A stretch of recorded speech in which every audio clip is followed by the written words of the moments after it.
It was overshadowed at the time by his tales of Romelu Lukaku and voodoo, late-night calls from Jim White and Ross Barkley's contract demands. But even now, 4 months on, it is staggering to recall Farhat Moshiri telling Everton's AGM he decided to give Sam Allardyce the most important job at the club after reading the former England manager's autobiography. No Evertonian at the Philharmonic Hall in January needed to flick through Big Sam to confirm suspicions the latest chapter would end acrimoniously and swiftly. His was a desperate and ill-judged appointment, and his removal alone will not rectify the serious drift at Goodison Park. Allardyce exits Everton after 6 miserable months with his reputation as a survival specialist intact. Therein lies the failure. Everton, as the 63-year-old admitted when installed as Ronald Koeman's replacement in November, represented the best opportunity of his club career to shatter preconceptions about his management style. He succeeded only in confirming they were legitimate. Wretched football on a weekly basis, taking responsibility for victory while abdicating it in defeat, and an arrogant dismissal of supporters were not the basis for building consensus or hope for the future. Not that the Everton hierarchy have delivered on that score. Yes, Allardyce inherited a weak squad that, 1 year after the costliest recruitment drive in Everton's history, costly in every sense, is in need of major reconstruction. But it was a squad clear from relegation danger by Christmas after a 7-game unbeaten start to his reign. Allardyce had 5 months to implement improvement in style, performance and results while showing he was invested in Everton for the long term. He did not deliver on any count.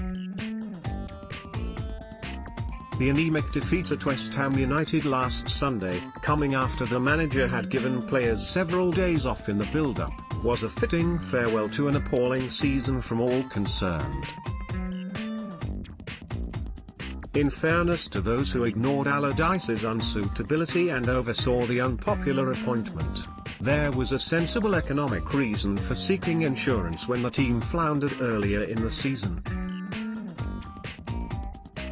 Those behind the decision were Moshiri, the director of football Steve Walsh, and the directors Alexander Ryazantsev and Keith Harris, who were promoted to Chief Finance and Commercial Officer and Deputy Chairman respectively on Tuesday. Sign up to The Recap, our weekly email of editors' picks. Everton's unexpected regression on the pitch coincided with the club negotiating with Liverpool City Council and global financial institutions for the £500 million required to build a new stadium at Bramley Moor Dock. The strength of Everton's case to lenders is based, in part, on being a safe Premier League concern that has been never present in the top flight since 1954. This was not the season to demonstrate the fragility of that proud record by even flirting with relegation. Progress has been slow on the project that will define Moshiri's legacy, however, when it could have strengthened the case for Allardyce's appointment in the short term. The council is yet to sign off the proposed £280 million loan that could generate a profit of £7 million a year in interest for the austerity-battered authority over 25 years. Everton fans protesting during the game at West Ham. Photograph, John Patrick Fletcher /Action Plus via Getty Images. Allardyce's detractors have argued Everton were never seriously in peril, and his claim to have inherited chaos from a caretaker manager in David Unsworth who was struggling to cope was part of a self-serving PR strategy. There is an element of truth to both sides. Everton were 13th but only 5 points above the relegation zone following Unsworth's final game in charge, a 4-0 victory over West Ham that Allardyce shamelessly claimed as his own.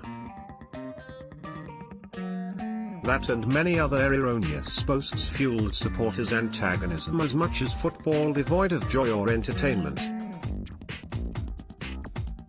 One undeniable statistic favoured by the former Everton manager pinpointed his impact. Everton conceded an alarming 27 goals in the 10 games before Allardyce's arrival. He would insist 9 games on account of West Ham, but the same amount over the next 20. Defensive organisation apart, his average points return over 24 Premier League matches was almost identical to Unsworth's over 5, 1.41 per game compared with 1.4 under the club's under-23s manager. And there was not one impressive performance among them.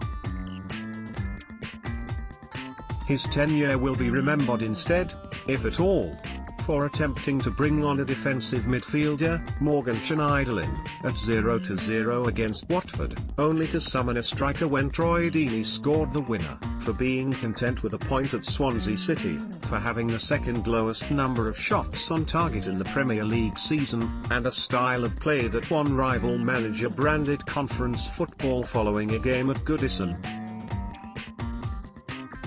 Allardyce talked frequently of planning for next season but never convinced anyone that Everton was anything other than one brief, lucrative and possibly final job. He was up against it from the start in that respect. Moshiri initially offered him a 6-month contract, having been unable to prize Marco Silva from Watford. It took 5 weeks, culminating in a 5-1 home defeat by Atalanta and a 4-1 loss at Southampton in the space of 4 calamitous days, before the major shareholder bowed to Allardyce's demands for an 18-month deal without a break clause. The manager would become a magnet for disenchantment among supporters fed mediocrity under Bill Kenwright's ownership and now a lack of vision on the pitch under Moshiri. But Allardyce was emblematic of a deeper malaise at Everton, one the club board have to correct this summer. Allardyce's tenure will be remembered, if at all, for moments such as attempting to bring on a defensive midfielder, Morgan Schneiderlin, above, at 0-0 against Watford.